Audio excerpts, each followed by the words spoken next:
Pemirsa, soal ujian nasional berbasis kertas dan pensil UNKP tiba di Kabupaten Buleleng kemarin. Soal UNKP tersebut didistribusikan secara serentak ke seluruh kabupaten kota sebali, termasuk Kabupaten Buleleng.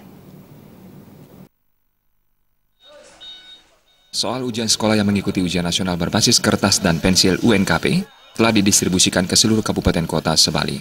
Soal UNKP tiba di Singaraja pada pukul 11.30 siang WITA. Soal diangkut mobil box milik Pos Indonesia dan hanya dikawal oleh seorang personel Polri yang dilengkapi senjata laras panjang. Soal-soal itu kemudian diturunkan di SMKN 2 Singaraja.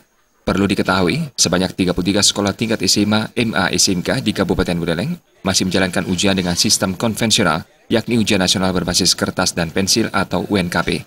Sekretaris Disdikpora Buleleng, Imade Ngadak mengatakan, soal-soal itu akan dijaga oleh Satpam yang disiapkan Musyawarah Kerja Kepala Sekolah atau MKKS di Kabupaten Buleleng. Made Ngadak menambahkan pihaknya akan mengawal ujian nasional tersebut sesuai dengan standar operasional. Sesuai Undang-Undang Sekolah SMA SMK saat ini, kewenangannya ada di provinsi, namun saat UN Disdikpora Kabupaten Kota juga turut ambil bagian.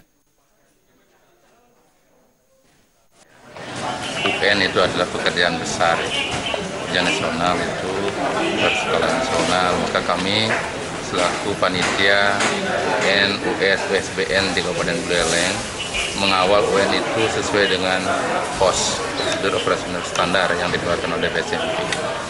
Untuk UN SMA dan SMK, walaupun berdasarkan Undang-Undang 23/2014, kewenangannya ada di pemerintah provinsi, tetapi POS mengamanatkan panitia kabupaten tetap dilibatkan dalam pelaksanaan UN SMK di wilayah kabupaten, khususnya di Kabupaten Buleleng. Rencananya, ujian nasional akan dilangsungkan dari 10 hingga 13 April pekan depan. Sementara ujian nasional susulan akan dilangsungkan pada 18 dan 19 April 2017 mendatang. Komang Yuda, Bari TV.